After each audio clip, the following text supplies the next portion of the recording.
जी बिल्कुल नहीं, बाकू गिरन तो अपने आप संभलेगा, तुम बिल्कुल मत जाओ। अरे तुम कैसे हो बेचारो, गिर भी बारो, लग जाएगी वाकई। दोनों में ऐसी बात चल रही है, इतने में सूरदास जी गिर गए गड्ढा में। ठाकुर जी बोले जल्दी चलो, मंदिर खुलने को समय है क्या? श्री जी बोली पहले आपको बाहर निकालो, ये जब बाहर आ जाएगा तब जाऊंगी। ठाकुर जी बोले देखो मान जाओ। बोले ठीक है तुम अकेले चले जाओ, मैं तो नजारी में तो निकाल के जाऊंगी। अब श्री जी के बिना ठाकुर जी कैसे जाएं? ठाकुर जी बोले मैं तो पहले ही मना कर रहा हूं, मत चलो, मानो ना हो, मैं तो जानू ना आपकी बातन ने ऐसी कृपा कर दें कोई पे भी। बोले कोई पे भी? सूरदास बोले मैं जानू, पर यहाँ पे अभी कृपा ना करनी, कछु दिना और याकू ऐसे रहने दो। श्री जी बोली ना मुंह पे ना देखो जा रहो, अब ऐसा हो जाएगा या पे बिना कृपा किए गए तो श्रीनाथ जी के आधे नेत्र में आंसू रहेंगे, श्री जी रुदन करती रहेंगी। बोले मैं सुख से विराजना चाहूं, बाकी नहीं, पहले आप कृपा करके चलो।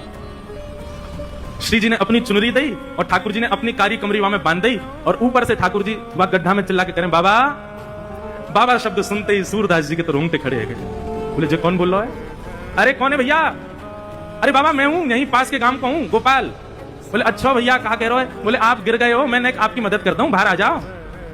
सूरदास जी बोले कैसे आऊंगा बाहर भैया, मैं तो बहुत गहरो गिर गए हो। ठाकुर जी बोले मैंने अपना पटका डाल दिया बाबा, बाकू पकड़ लियो, पकड़ के ऊपर आ जाओ। सूरदास जी ढूंढने लगे, तभी हाथ में पटका आयो। सूरदास जी ने जैसे ही वो पटका पकड़ो, कारी कमरी पकड़ी और ऊपर चढ़ने लगे, तो नासिका के पास जाते वह कारी कमरी में थे ठाकुर जी के श्री अंग की सुगंध, जो आज सवेरे सवेरे श्रृंगार के दर्शन में श्रीनाथ जी में जो इत्र प्राप्त भयो, वहां की सुगंधी और कारी कमरी की सुगंधी एक सी है। सूरदास जी बोले जे सुगंधी तो सुबह सुबह गुसाई जी ने दही मोहे श्रृंगार के बाद, ये पटका में तो कैसे आ रही है? सूरदास जी के मन में संशय नहीं आया कि कोई और होगा, तुरंत विश्वास प्रकट हो गया, श्याम सुंदर ही है। और मानो कमर कसले ही हो, बोले आज सूरदास छोड़ना ना है इनको, बड़ी मुश्किल से आए आज तो पकड़ना है। ऊपर आने लगे सूरदास, यहाँ ठाकुर जी श्री जी की चुनरी तक कारी कमरी बंधी भई है, और ठाकुर जी श्री जी की चुनरी पकड़े खड़े हैं, और ठाकुर जी की कमर पकड़ के श्री जी खींच रही है पीछे, और सूरदास बाहर आ रहे हैं। सूरदास जी जैसे जैसे बाहर आ रहे हैं, नेत्रन में आंसू आ रहे हैं, लेकिन पी रहे हैं। बोले आज बाबू ना हो, आज तो चतुराई दिखानी है। और जैसे ही महाराज सूरदास जी निकल के बाहर आए, जानबूझ के सूरदास जी ने ऐसा नाटक किया कि मानो गिर गए हों, और जोर दे आगे की तरफ गिरवे को भय। ठाकुर जी तो पीछे हट गए, श्री जी वहीं रह गए, जो श्री जी के चरण में जाके गिरे, सोई चरण पकड़ लिए सूरदास जी ने। अब सूरदास जी के हाथ में जैसे श्री जी के चरण आए, ठाकुर जी ने श्री जी को हाथ पकड़ो, जोर दे, बोले पीछे हटो।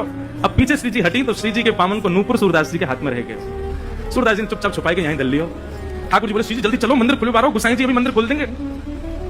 श्री जी चलन लगी तो बोली जय जय, मेरे एक नूपुर की ध्वनि ना आ रही, कहीं गिर को दिखे। ठाकुर जी बोले दूसरा दिलवा दूंगा, अब चलो जल्दी। श्री जी बोली ना मुझको तो वही चाहिए। ठाकुर जी बोले यही मारे ना लेके आ रहा हूं आपको। अब पीछे मुड़ के देखी तो सूरदास जी वह नूपुर को ऐसे कान से लगा करके वहां की ध्वनि सुन रहे हैं, देख तो सके ना है, वहां की कोमलता को अनुभव कर रहे हैं। वह बाबा के पास में जय जय वहीं चलो। ठाकुर जी बोले अब यही पर हिंदी में दूसरी दिला दूंगा तुम्हें, अब चलो जल्दी, मंदिर में खुल जाएगा नहीं तो। बोले ना मुझको तो यही चाहिए। बाबा अरे भैया कौन है? बोले मैं ही हूँ गोपाल, अभी जाने आपको बाहर निकालो। अच्छा भैया कहे कहा बात है? बोले बाबा मेरे संग मेरी सखी आई,